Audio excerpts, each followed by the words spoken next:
बिस्मिल्लाहिर्रहमानिर्रहीम। Secondary structure of proteins, ऐसी condition जिसमें पॉलीपेप्टाइड जो है वो फोल्ड बैक हो जाए। यूजुअली प्रोटीन्स जो हैं या पॉलीपेप्टाइड्स जो हैं वो फ्लैट नहीं होते हैं बल्कि फोल्डेड होते हैं, समटाइम्स ऑन इट सेल्फ। तो फोल्ड होके किसी रेगुलर स्ट्रक्चर में अगर ये आ जाएं तो ऐसा स्ट्रक्चर कहलाता है सेकेंडरी स्ट्रक्चर। सेकेंडरी स्ट्रक्चर हमेशा फॉर्म होता है उस वक्त जब एक चेन में मौजूद कार्बोक्सिलिक ऑक्सीजन जो है वो दूसरे अमीनो एसिड के अमीनो हाइड्रोजन के साथ हाइड्रोजन बॉन्ड बना लें। तो ये वाला स्ट्रक्चर जो है ये कहलाता है सेकेंडरी स्ट्रक्चर, जबकि ये जो बॉन्ड था कार्बन और नाइट्रोजन के दरमियान में it is called as the primary structure और पेप्टाइड बॉन्ड। तो सेकेंडरी स्ट्रक्चर हमेशा बनता है कार्बोक्सिलिक ऑक्सीजन और अमीनो हाइड्रोजन जब एक दूसरे के साथ हाइड्रोजन बॉन्ड बना लें। तो ये मुख्तलिफ तरह की फोल्डिंग के लिहाज से हो सकते हैं, जैसे these may be the alpha helices और बीटा शीट्स और टर्न्स और लूप्स। तो किसी भी फॉर्म में ये रेगुलर जो पॉलीपेप्टाइड है वो फोल्ड होके फॉर्म करता है सेकेंडरी स्ट्रक्चर। तो सेकेंडरी स्ट्रक्चर जो है ये पहली दफ़ा हमारे लिए प्रपोज किया लाइनस पॉलिंग और रॉबर्ट कॉरी ने, और सब्सिक्वेंटली अदर स्ट्रक्चर भी डिस्कवर हुए that are called as the beta turns और ओमेगा लूप्स। तो हम इन्हें जो है वो बारी बारी डिस्कस करते हैं। फर्स्ट वन है अल्फा हेलिक्स। अल्फा हेलिक्स जैसा अभी हमने सेकेंडरी स्ट्रक्चर में पढ़ा कि it is formed by the hydrogen bond formation between amino nitrogen and carboxylic oxygen of the same chain.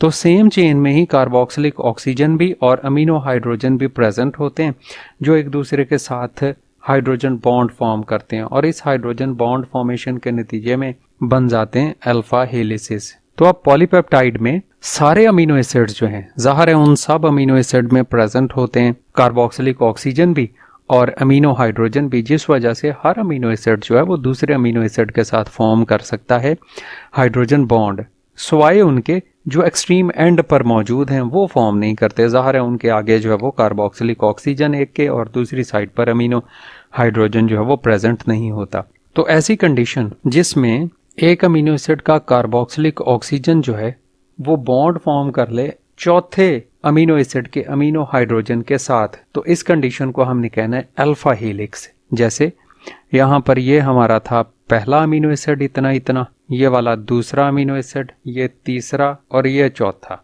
तो पॉलीपेप्टाइड इस तरह से कोआइल होता है कि पहले अमीनो एसिड का कार्बोक्सिलिक ऑक्सीजन चौथे अमीनो एसिड के हाइड्रोजन के सामने आ जाता है, जिस वजह से वो हाइड्रोजन बॉन्ड फॉर्म कर लेते हैं। इसी तरह से दूसरा और पांचवा एक दूसरे के साथ और so on hydrogen bond formation होती रहती है, तो एक हीलिक्स लाइक स्ट्रक्चर फॉर्म हो जाता है। तो ये सिर्फ उसी सूरत पॉसिबल था जब हमारी जो पॉलीपेप्टाइड है वो ऐसे फोल्ड हुई और उस फोल्डिंग के नतीजे में ये पहले अमीनो एसिड का कार्बोक्सिलिक ऑक्सीजन जो था वो चौथे अमीनो एसिड के अमीनो हाइड्रोजन के सामने आ गया, तो दोनों ने एक दूसरे के साथ बॉन्ड फॉर्म कर लिया। इसी तरह से एक पॉसिबिलिटी तो ये थी कि ये कार्बोक्सिलिक ऑक्सीजन और अमीनो हाइड्रोजन एक दूसरे के साथ हाइड्रोजन बॉन्ड बना लें।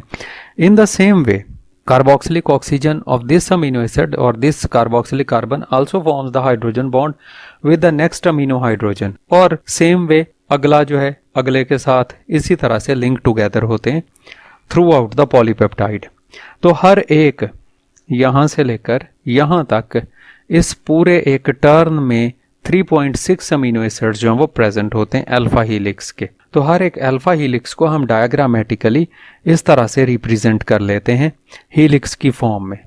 जैसे अल्फा हीलिक्स की एग्जांपल ये एक प्रोटीन है that is the ferritin. Ferritin जो है वो आयरन स्टोरेज प्रोटीन है जो कि हमारे ब्लड में और मसल्स में प्रेजेंट होती है। तो ये है हमारा अल्फा हीलिक्स। ऐसी कंडीशन जब पॉलीपेप्टाइड जो है वो कोआइल हो इस तरह से कि फर्स्ट कार्बोक्सिलिक ऑक्सीजन जो है वो फोर्थ अमीनो एसिड के अमीनो हाइड्रोजन के सामने आ जाए और वो हाइड्रोजन बॉन्ड फॉर्म कर लें। अब सिर्फ यही फिजिबिलिटी या पॉसिबिलिटी नहीं है हाइड्रोजन बॉन्ड फॉर्मेशन की, हाइड्रोजन बॉन्ड जो है वो बन सकता है दो डिफरेंट चेन्स के दरमियान में भी, और अगर दो डिफरेंट चेन्स के दरमियान में बने तो ऐसी कंडीशन कहलाती है बीटा प्लेटेड शीट्स। तो पॉलिंग और कॉरी ने ऑब्जर्व किया कि दो या दो से ज्यादा पॉलीपेप्टाइड चेन्स जो हैं अगर हाइड्रोजन बॉन्ड बना लें between carboxylic oxygen and amino hydrogen, तो उस कंडीशन को हम कहते हैं बीटा प्लेटेड शीट्स। तो ये फुली एक्सटेंडेड होती है, बजाय इसके कि जैसा अभी हमने अल्फा हीलिक्स की सूरत में देखा कि उसमें हीलिक्स फॉर्म होती है, ऐसा नहीं, बल्कि इसमें क्या होते हैं, इसमें एक्सटेंडेड होता है और एक साइड के अमीनो एसिड जो हैं वो दूसरी साइड के अमीनो एसिड के कार्बोक्सिलिक ऑक्सीजन और अमीनो हाइड्रोजन एक दूसरे के साथ हाइड्रोजन बॉन्ड बनाते हैं। अब ये जो बीटा शीट्स हैं, they may be the anti parallel और they may be the parallel. के पैरेलल और एंटी पैरेलल से हमारी मुराद ये है कि अगर दो चेन्स हैं और दोनों चेन्स के जो कार्बोक्सिलिक एंड एक दूसरे के आमने सामने है और अमीनो हाइड्रोजन या अमीनो एंड भी एक दूसरे के सामने है, जैसे अगर ये हमारी एक प्रोटीन चेन है, इस साइड पर नाइट्रोजन इस साइड पर कार्बन है और ये नाइट्रोजन इस साइड पर कार्बन है, ये तो कहलाएंगे पैरेलल शीट्स। लेकिन अगर काम उलट होता कि ये हमारी चेन है, इधर कार्बोक्सिलिक एंड और इधर अमीनो नाइट्रोजन एंड होता, तो इन दोनों को आपस में हमने कहना था एंटी पैरेलल शीट्स हैं। तो अगर दो एडजेसेंट स्ट्रैंड्स जो हैं वो अपोजिट डायरेक्शन में रन कर रहे हों तो ऐसी कंडीशन कहलाती है एंटी पैरेलल शीट्स। तो यहाँ पर हमने एक एग्जांपल लिया एंटी पैरेलल शीट्स की। तो इस डायग्राम को हम ऑब्जर्व करते हैं, बीटा शीट्स की जो एक डायग्राम है के यहाँ पर कार्बोक्सिलिक ऑक्सीजन जो है वो दूसरी चेन में मौजूद अमीनो हाइड्रोजन के साथ उसने हाइड्रोजन बॉन्ड बनाया है, या इस चेन के कार्बोक्सिलिक ऑक्सीजन ने दूसरी चेन में मौजूद अमीनो हाइड्रोजन के साथ हाइड्रोजन बॉन्ड बना लेते हैं। जबकि अल्फा हीलिक्स में हमने कहा था कि फर्स्ट अमीनो एसिड का जो कार्बोक्सिलिक ऑक्सीजन है वो फोर्थ अमीनो एसिड के अमीनो नाइट्रोजन के साथ अगर हाइड्रोजन बॉन्ड बना ले तो ऐसी कंडीशन कहलाती है अल्फा हीलिक्स।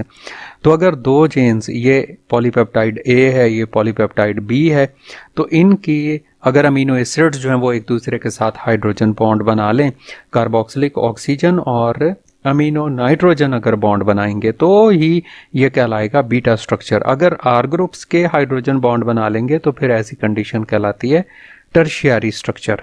तो ये था हमारा अल्फा हेलिसेस और बीटा प्लेटेड शीट्स। नेक्स्ट हम इंशाल्लाह डिस्कस करेंगे टर्शियरी स्ट्रक्चर ऑफ प्रोटीन्स।